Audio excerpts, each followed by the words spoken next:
Well, hello again. So today I'm off to visit my friend and neighbour, I must put my seatbelt on, Sarah Beeny of TV fame.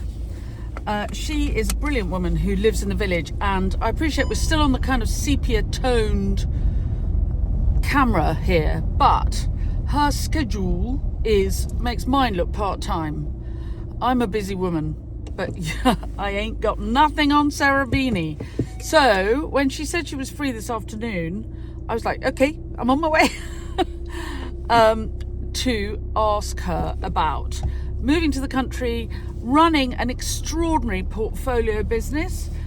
I love going to talk to small businesses. Yesterday I went to see Sarah O'Keefe, who makes wonderful clothes, and today I'm going to go and see Sarah Beeny. Perhaps there's a nominative determinism. Call your child Sarah and they'll be very able and determined. Anyway, I'm going to see Sarah and I'm going to ask her a little bit about her portfolio business, about life in the country. You think she's a TV presenter. She does more. She's just I think she's an ideas machine, and every time she has a good idea, she acts upon it. She's the most brilliant at spotting opportunities, but let's go and find out more. And if you're new to the channel, you're very welcome. Please do subscribe, press the bell icon, and we'll tell you when we've got more clips coming up. And if any of the tips and tricks we give you along the way are useful, you can always buy me a coffee, or better still, join my club. Links to coffee buying and club membership are in the blurb to all my clips. Right, let's go. As usual, we're very sophisticated here, and here I am with the incredible Sarah Beeny, who's my neighbour, and is, as you know, the amazing television presenter who goes around encouraging people to make more of their houses, to build a new house, to build a better house, to make something better. But you are certainly a great deal more than a television presenter. You moved to the village, what, 6 years ago now, to the village. This village. Yes. And you arrived with your 4 boys and your lovely husband, and you went, okay, we've got a big chunk of land, we're going to build a house and diversify the farming, which is amazing what you've done. So can you tell us a little bit about what I think of? So this is a portfolio business. We talk about small businesses, and this is your portfolio business. Well, it was really because in many ways we'd had a lot of businesses before, and I think when you are on telly, people assume that's the only thing you do because that's the only thing they see, which is interesting. So it's a bit of a misconception, because actually I started a dating website about 20 years ago. Oh my gosh, I remember. My sister was on it. Yes. And did she meet someone? I can't remember. I can't remember. Hopefully. I'm about to relaunch it actually, so that's quite exciting. Yes.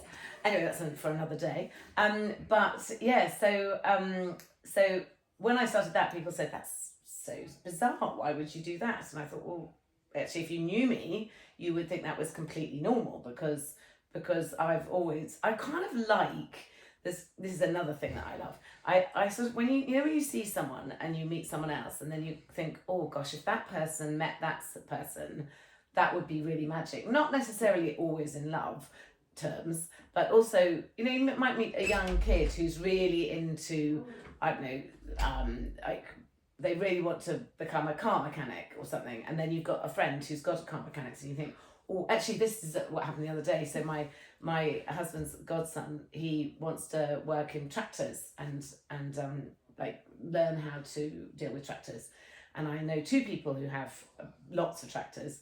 And so I said, oh, shall I introduce you? I said to him, why don't you I'll give you their number, phone them up, ask to drive down and have a coffee with them, and just milk them for any information they've got. And so he did, and I like that sort of thing, because I think, well, how else are you going to have any doors open? You're a facilitator. A facilitator. A fixer. That's what I like to think. So anyway, so I started that business, and people thought that was a little bit strange and bizarre, but it's not if you know someone, because there's obviously lots of facets to everyone's character. But also that's so like you, in that you go, I've had an idea, I know, I'll do it. Yes, I like things to be that. I'm not a big fan of dreams. I think, well, if you have a dream, make it happen if you can. Yeah. because I kind of think, there's no point in talking about it, is there? You may as well get on with it. So I know, I'll find a patch of land in Somerset and move. Well, that was, yes, so that was lots of things came together. So we had various businesses all over the country. We had a wedding venue in Yorkshire. I remember. Which was our last, it's a building at risk that was really in trouble, and we restored it and turned it into a wedding venue, which was great. Then we were in London because work was in London, and then I had another business in London, and then we had I'm a developer initially, property developer, so we had that in London and in all over the country. Anyway, I was all over the country. So when we moved here, I thought, actually, wouldn't it be great to sell everything and put it all in one place? Because then life is less stressful. I'm just going to shut the door because the dog has come in. We have the other dog. We've got 2 dogs. Come on then. Sorry about that. No, that's all right. We've got all sorts of animals and... So you consolidated everything here. That's the word, I consolidated, yes. And then came here, and so we were so lucky because very soon after we met, I met you. You were so, honestly, it was so brilliant. I got this message through various, I think you knew someone I knew, and then you said, come to lunch. And I was like, well, we better say yes, because, we're really new to the area. And you were so brilliant. I remember we did a new people in the village lunch. It was so and you and Graham came. You were so fabulous. Honestly, what an amazingly kind thing to do. And I've got to say, we were so, this is definitely home because I was so bowled over by how welcome we were made to feel. So thank you. Well, I have to say though, I think you've moved to a place. I was talking about this with Sarah O'Keefe yesterday, who makes the beautiful jackets and things. And this, I think, is the most creative, arguably the most creative corner of the world. Particularly women running really interesting, very small businesses. Yes, but very small, but the kind of weirdly the right size. It's sort of seen as small, but actually, I mean, like your business might be considered small compared to Apple, but a lot less stressful than running Apple, and much more creative. And it's a successful business. It's just not. You haven't kind of got 3,000 acres of flowers. I'm kind of as passionate as you are about some things. I am mad about not growing for the sake of growing. I think we were taught that the business was the important bit. The person had the idea and did anything to do with it was sort of irrelevant. This business was this precious thing, and it must grow at all costs. Yes, regardless of your mental health or your happiness. Exactly, or just grow it. You must grow the business, and so your costs go like this. You have staff, and you spend your life slaving away to maintain something on somebody else's behalf, and you lose. I like growing flowers and arranging them. And you're very good at it. So why not do what you're good at? Because actually, if you had 20 employees, you would be just running 20 employees. Yeah. You wouldn't see a flower. No. Ever. You'd never look at a flower. Behind a laptop. Yes. Yeah. All day long in an office. Yeah, and probably earning the same amount of money, which is very likely. And because I'm not a very nice person, so really I'm not a very nice person. So I can be found sometimes looking at other people's businesses and trying. There we are again. Sorry, the thing turned off. So I look at other people's businesses and I work out where they're not making any money. Yes. And I think I do that quite a lot actually. When you hear about businesses and you think that just doesn't stack up. Because a lot of the time I think, there's this problem with Instagram, which is that you look at the outside of someone else's life and you compare it to the inside of your own, and that's a terrible mistake because the truth is the outside of their life will always be better than the inside of yours. But I think businesses are the same, and you have to, if you ever start a business, I think, and you feel a little bit kind of low and think, oh God, that business is going so well and my business is going so badly, or because you're in the middle of your business, but you're only looking at the cover of the business. So underneath the cover, you might find that actually you're doing really well. Exactly. I mean, if you hold your breath, and do you run a great big long spreadsheet of cash flow forecasts like I do? No. No. No, I would love. No, I don't. I don't. I would love to, but no, I sort of do. I've got my fingers in different pies because we've got the farm here, and we've got where there's element of diversification. We just built a TV and film studio. I have to say, I think this is brilliant. I want to talk about the TV and film studio. I think all villages in the country need a TV and film studio. You're so right. What I really want to do is have a community TV channel, which would be really fun. Charlton Musgrove. Wouldn't it be great? Wouldn't it be great? So so I think my hope and plan is that we'll have Pinewood of Somerset. I think this is a brilliant idea. Well, because you've got your sheep. You've planted, 20,000 trees or something? 25,000 so far. There you go, so far. Still more to come. More to come. But also all the interesting businesses that, as you said, around this area are fascinating. And each one of those people have got such an amazing tale to tell and story. And they, you're right, there's a hub of amazing creative people who do all sorts of things from TV and film to flowers to clothes to everything, design. It's a huge amount of food around here. Amazing. Not surprisingly, it's a farming country, but a lot of creative, very small businesses that are really successful, but they put them all together and. This is the place, but we shouldn't tell you because they'll all move here. I know, but what I think is really interesting is, so you've spent your career encouraging people to make the most of their houses. And so here we are in southeast Somerset, and actually I think houses like this one and like mine is it's a 5-bedroom Victorian farmhouse with some falling down outbuildings. It's got to earn a living. It's not just me earning a living. The house, the garden, everything has got to earn a living. It's got to have a financial viability.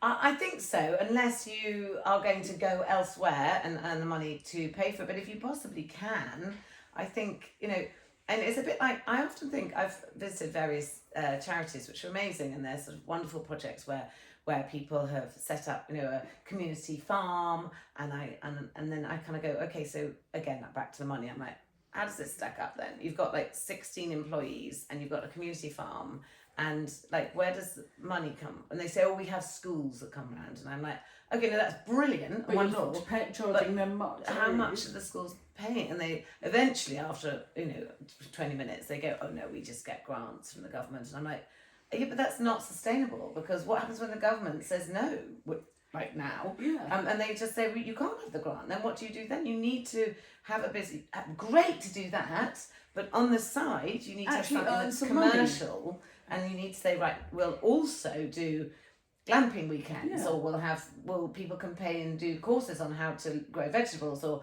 you can't just expect a handout from someone, because what happens when that, that's like being a child, isn't it? As you and I both know, there is no such thing as a free lunch. No, there is no such thing. And anything that appears to be a good, easy slide into, snip round the back, quickly get to your objective, quickly, as if by magic. Your pay. There is a payback. Yes. And so whenever anything comes to you like that, don't say no, say that's brilliant. But what is the actual cost? Yes, what do you want? Yes, what is it you really want from me? What do you want? Yeah, what do you want? Because you can often give it to them. Yes, and then there might be it's a reasonable thing. Totally, but let's get the commercial deal on the table first and say, look, commercially, what are you wanting? What do you want? So you'd like to bring, 23 school children here. Fantastic. We can facilitate that.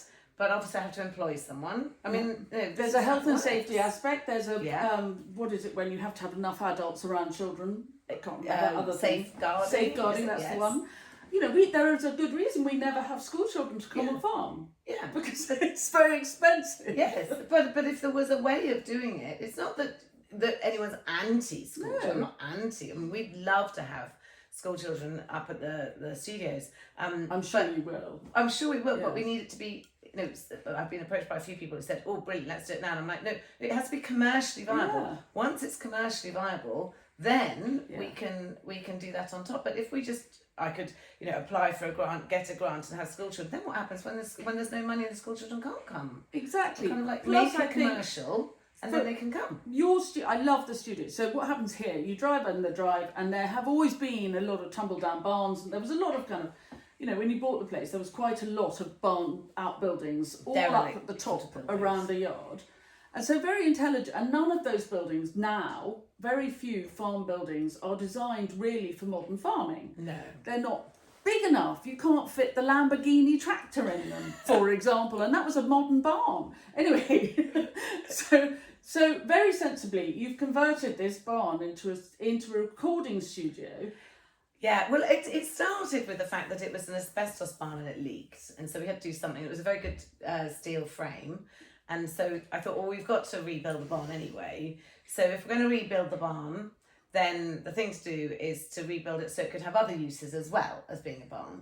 And so let's do it properly, because I really fundamentally think if you're going to do any building work, do it properly and do it for the next 150 years, not for the next 5 minutes. No, because then it'll fall down. Yes, and you'll have to do it again. And then you'll have to do it again. And that's and really that free pointless. lunch wasn't so free.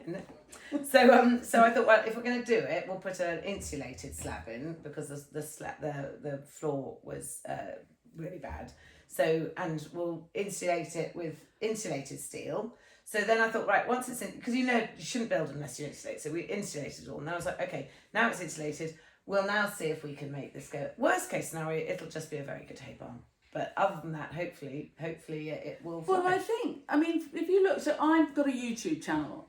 There will be lots of people with YouTube channels. Around here, we are all not only surrounded by people with small businesses, but also authors. And increasingly, authors like to read their own book for Audible. Do they really want to schlep up and down to London, to a recording studio in London, when there's a perfectly good one in the village? Yeah, well, there's a lot of people around here who are really great. There's TV directors and producers. All sorts of people. Everything. So, and editing and all of that stuff. I mean, I should really come and do all my interviews in your studio. Perfect. But I'm too mean to pay. So I'm in your sitting room instead. Perfect. But I can totally see that. And I remember you said to me, when you first came here, you said, it's really annoying because I take the kids to school, but there's a recording studio not very far from when I drop them off, and I can then go in and do various other bits I have to do recorded. I can do that near the school, and it kind of works out, and then I can come home and get on with my life. And this is classic Sarah Beeny things. I need a recording studio. Yes, the boys, it's good for the boys, but actually quite handy for me too. I'll build one in the garden. Well, it's sort of handy for everyone. Well, it's part of trying to bring everything together, but it's also partly, I have to say, that the concept of retirement is not a particularly attractive one that I can think of. And I thought, how do I surround myself with really interesting, creative people? And I thought, I know what I'll do is we'll have this TV studio, and then people, because the creative industry is something that I understand, and so people will come here to make films, and I can kind of hang around making sort of jam You sandwiches. can be a very, very old lady. You and me, we'll be really, really old lady. I just make tea for them and go around going, oh, how lovely to meet you. Talking at them, and they'll be going, oh my Yes. God, she's coming, get Yes. away. And they'll get their runner to go, can you just get that mad woman away? It's very intelligent though, and then meanwhile the farming goes on. Farming goes on, and it's really exciting because we now have at least half the farm is now in a multi-grass crop instead of a monocrop. And it's incredible watching it come back to life. And in 6 years, we haven't cut the hedgerows in 6 years. And you see it coming back. When we came here, there was literally not a bird in sight. No wildlife, nothing. It was nothing. Like nicely, what I used to think was a very neat farm. And I now realise that a neat farm is not a happy farm. It's just a neat farm. And actually, I think we have to let, there's an element of both. I'm not saying that, there's a place for rewilding and an argument for that, which is a different conversation. But I think you can farm and you can still have wildlife. And I watched the wildlife come back, which is, so we've dug 2 agricultural ponds, and it's amazing just watching those. And over that, now it's like 3 years, and we've got newts and we've got frogs and fish. They've all just arrived. The fish are amazing. The fish come on the duck. You know how fish come to a pond? The ducks arrive with fish eggs on their feet and swim around, and the fish eggs fall off and then become the fish in your pond. So it is amazing. So amazing. Nature is so much cleverer than us. Do you notice when we came to Common Farm, it was exactly the same. The hedges had been cut very short and they were very neat. And it was a monoculture of grass, and slowly. And I remember it took about 4 or 5 years, and then there was one spring and the bird song was completely deafening. I'd never heard anything like it. Yes, absolutely. That was this year. Yeah. So about the same. This year, I was opened the door and I was like, whoa, that is, I mean, almost annoying. It wakes you up. 4 o'clock in the morning in the summer, you're woken up by the dawn chorus. And different birds that I'd never heard before. And so I've now got a book that I go to. Have you got the Merlin app? There is a Merlin app. Oh, the Merlin app. Brilliant. You walk around with it and it tells you what the bird is that's singing. I think it's really worth it. So genius. It's brilliant. So I know brilliant. I've got jays. They make a terrible racket. Yeah, they plant acorns. Do you know that? So we've got a whole load of. So the jays they take the acorns and then they bury them to go and get them later. But I don't know whether they forget where they are or just bury loads of extra or quite what. But they don't get to quite a lot of them. And so we've got all these little oak trees that just like popped up all over the place. And I put a guard around them and nicked them basically. Yeah. So they were sort of this big, and I put a guard and a stake. And now we've got loads of oak trees because the jays planted them. I think. Amazing. Isn't that fabulous? It is amazing. Fabulous. And then if you put them all together, then they grow very tall and slim. And then you can be like one of those French places where they cut the oak to make beams. This could be yet another sideline of yours. Marvellous in 300 years. Yeah, exactly. No, it's quite quick because if you grow them all very close together, then they grow they force each other up tall. So that's how you get tall, straight oak. Oh, still for quite a long time, isn't it? No, they're more like 20 years. I mean, honestly, quite quickly. quick. It's like growing poplar. Oh, that's You sort of harvest it. Yes. The other thing I wanted to talk to you about, do you have there's a company, the Cricket Bat Willow people. I have talked talked to to them? them, and I have Are you thought not wet about it enough? a lot. No, we are wet in places, but I nearly kind of went down that route, and then I was like, it's one of my kind of. I slightly wish I'd done it, but at the time. They do need maintenance. You can't just plant them. You have to cut all the little snickety bits off, and if you don't, you end up with knots. So it's very important that you get them. They're quite expensive to get because you've got to get them. I think there's a company that comes and does it for you, and you don't have to do it. Yes, but Still, then you don't there's get not the money. a free lunch. There's no free lunch. That's the point. I want the free lunch. But we're all looking for the free lunch. Yeah. So tell me, okay, what I really want to know is, in order to achieve as much as you do you have an amazing morning routine where you get up and meditate and drink a glass of water and stand on one leg for 10 minutes? No.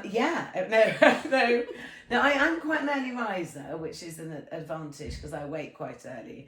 But no, my big Achilles heel is tea. Actually, I'm absolutely obsessed with tea. So tea is so I do wake up quite early and tend to put the dogs out and then make tea. When you say quite early, well, probably about 6-ish, 6:30. Yeah. And that's regardless of whatever's happened the night before is 6:30. But then I find this is quite a small mug. This is my coffee mug, but I have a pint tea mug. Do you? And so I'll have. Is it insulated? No, because that's another thing. I'm very impatient with tea. I find when you make the tea, it's very, very hot, and I can't drink it. I want to drink it immediately, so I put 6 ice cubes. Oh my god, that's brilliant! I'm so impatient. And then you can drink it like a cup of water. Yeah, because it's sort of lukewarm. Depending on the size, a pint is 6 cubes, but it's 3 if it's a smaller glass or cup. But anyway, see, that's what a person who does a lot of things does. Is they rationalise even the ice cubes in the tea. Yes, I think there's a rationalising brain that makes people like you work. There might be. Yes, it means you can get a lot of tea down quick. So I'll go and make the tea, put the ice in, drink the whole mug of tea, and then make another mug of tea. So I probably had 3 pints of tea by about 7 a.m. in the morning. Wow, is quite a lot. But then you're buzzing and ready to go. Absolutely. Then I'm back at it. And do you really hope that nobody else wakes up for hours? No, well, I normally the kids will get up for 2 of them at school, so they get up at 7. So I have about half an hour of sort of going but in the holidays they're not so you early. get longer. I get longer, but it's quite nice that I quite like the morning. My early morning. What time do you get up? I get up about 6. Okay. In the summer, sometimes a bit earlier. Just because I wake up, the dawn chorus wakes me up. Yes, they're noisy. And if I'm awake, I very easily get bored. Yes, I lying get in bed, and I don't want to wake everybody else up. Yeah. So I'm not going to go downstairs and get tea and come back upstairs and make a noise. So I creep downstairs, and then I drink a big glass of water, and then actually I drink 4 pints of coffee. Oh, do you see now? I can't do coffee until about 11 o'clock in the morning. I'm fighting fit on Yes, my you see, quite coffee, I early. think that's quite grown up. I'm not grown Is up it? enough. You've got to be really grown up to drink coffee in the morning. And then how on earth do you manage your time? Because you've got the farm, you've got the TV business, you've got the studio, you've got all these different things. How do you manage your time? Well, they always say, my stepmother used to say, if you want something done, ask a busy woman, which is probably a bit sexist nowadays. But it's, basically, the more you fit in, the more time you find to fit in, weirdly. True. And I think the less you do, the less you're able to do. Do you have a list? Oh, I am a list person, but I have got a theory of lists, actually. So I am a list person, but I think you're either a list person or you're not a list person. And I have a slight feeling that it's a bit of a rod for your own back, because often I think if you lose your list and you find it like a few weeks later, you think, oh, I did all those things anyway, or they're irrelevant, they don't need doing anymore. Yeah. So I think the downside to being, I think if you're a list person, you have 10 things on your to-do list. And then, but you've got to have 10 things on your to-do list because you're a list person. And so they might be sort of solve world peace and find a cure to pay cancer off the mortgage. And pay off the mortgage and, like sort out the education system in the UK. And, that might be your list. Or it might be, buy a pint of milk and like plump the cushions. And, whatever it is, you could have 10 things. You've just got You to can have make a things. list of 10 things. Yes. Yeah. And actually, I kind of think it's actually in your head. So if you're a list person, you will never get to the end of your list. So don't beat yourself up for not getting to the end of your list, because it's not actually about getting to the end of your list, because you'll just find more things to put on it. Yes. So actually, I think the list is more a way of ordering your brain. And I find lists are good because I try and contain huge amounts of things in my forward memory psyche. That I've got. Someone once said, do you have this thing walking around like a cloud in front of your head? It's like your forward memory. The things like, well, someone once said that. Well, I don't know if it's a generalisation about men and women, but some people, there's 100 boxes in your head and you have all of them open at the same time, and then other people, they have all of them shut and they open one box at a time and shut it. That's my dream. Box. Yeah, but you're never going to do it because you're not that kind of person. No. And if you're not that person, you have all the boxes open and you're thinking, and they're all juggling around. Now, the great thing about a list, if you're that person, is that when you say to someone, oh, I'll do that, then something else happens and it distracts you. Possibly a little bit of ADHD might come in there, maybe, but we won't say that. But if you've got one thing and then someone distracts you with something else, and the first person you said, yeah, I'll email you that in a minute, and then someone says something completely different and you've forgotten. Then you remember at 4 a.m, you think, oh, I didn't send that thing. Oh God, how awful. But actually, if you can have a list, you can empty. I'm a big fan of. I have, like you, I have all the boxes are open in my head, but I find that particularly Sunday night, if I sit down and I empty Monday morning onto a list, you're going to really think we're very weird, but you understand exactly what I mean now, because I've emptied that box is no longer there. I can then play a game called Brain Tetris. Yes. Where I can then reshuffle all the other boxes to get them in the right order so that the ones I need are at the front. Yes. Yeah, and I totally agree, because otherwise you don't dare, because you're absolutely frozen by the fact that if you go and deal with the other ones, you'll forget the ones at the front. So you're too scared to deal with those because you might forget the other ones.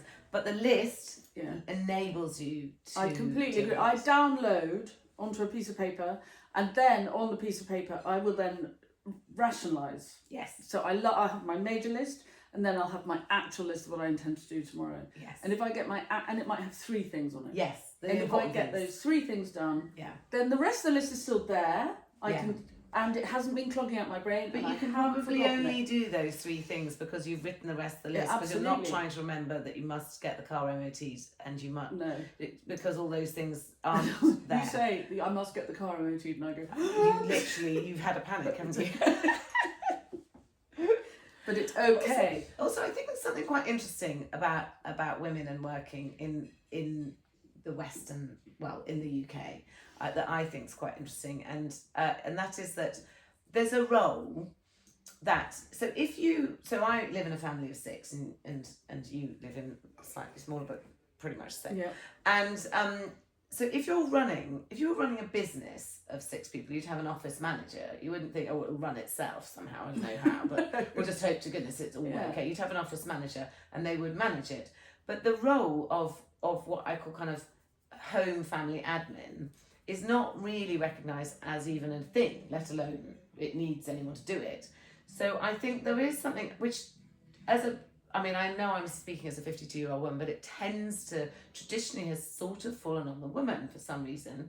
And so that kind of home admin side of life is it's like another job, but you sort of pretend you're not doing it, but you sort of, someone's got to do it, so they do it. And I think it was the devaluing, which we've done over decades, is the devaluing of the role of homemaker, and I think that is a significant role of value. That is a full-time job. If you were paying, you couldn't get someone else to do it. If you said, oh, you wouldn't just nip in and sort out the entire house and bring up children, could you? That isn't a role that you could get someone to do for 5 minutes a week. It's a whole role. It's a full-time job. Yeah, and so you're doing that full-time job and as well. And though we share it now, obviously with partners, that they'll do some of it and you do some of it, but I always think that diary planning. When people say, would you like to do this, and still schools do it. So if something happens at school, they always email the mother. Yeah, and I think that's. Probably because they get a response, but which is our own fault because we shouldn't respond. Exactly. But I think it still is. It still exists. There's a brilliant book I've just read. You would absolutely love it. So, do you ever listen to The Rest Is Politics US? I love it. Okay, so one of the presenters, Caddy Kay, I love her, is a brilliant writer. She and a friend of hers called Claire something or other, I'm sorry, I can't remember her name, have written a load of books about women. And I just read a book called The Confidence Code. I highly recommend it. And it is one of the subjects she talks about, and it's about women being confident enough to step up and go, actually, do you know what? I'll run the whatever the thing is. And we don't, because we're like, I'm too busy, or I haven't got the skills, we're perfectionists, it's a whole book of reasons.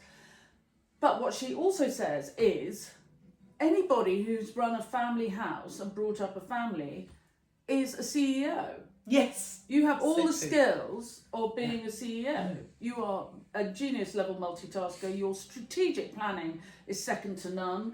You've been running budgets, really quite sophisticated, complicated budgets, and juggling when there's never quite enough to cover the budget. Yes, it might not be a very big budget, but nevertheless, it's still a budget that you have the principles. So your skill set, your transferable skills from running a house and a family to being CEO of some large business, or actually it's perfectly, you should be able to put it on your CV. If you took a career break to have your kids, you should say, I ran, in 10 years, I had 5 children and ran this and ran a couple of part-time jobs and did this and did that and did the other, and I got my kids into these schools and blah, blah, blah. And that should be counted. It's not like I had a career break, there's a whole gap in my CV. I lay on the sofa for 10 years. Yeah, because you did not lie on the sofa for 10 years. So, if only... well, anyway, it's a brilliant book. I really, really highly recommend it. I shall definitely read that. She's brilliant. I'm fangirling like mad. Anyway,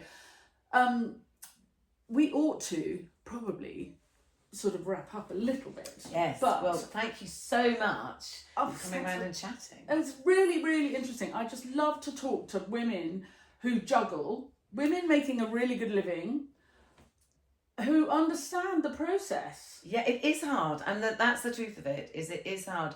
But the one thing I would say, I think, be very careful, because I think women are women's harshest judges, and I think, we should all support each other as women, and there's too many women out there who aren't round here, chatting like this, and women are quite critical of other women. So the one thing I'd say is, do not be critical of anyone, but do not be critical of women. I really agree. And also, I think, going back to the small business as well, don't criticise somebody else's business. I come from a world of flower farming where there is a lot of judgment of other people. Having said, I look at other people's business and see where the money is. But I keep that to myself, and I don't go and gossip with my friend and go, well, their business is rubbish. Yeah.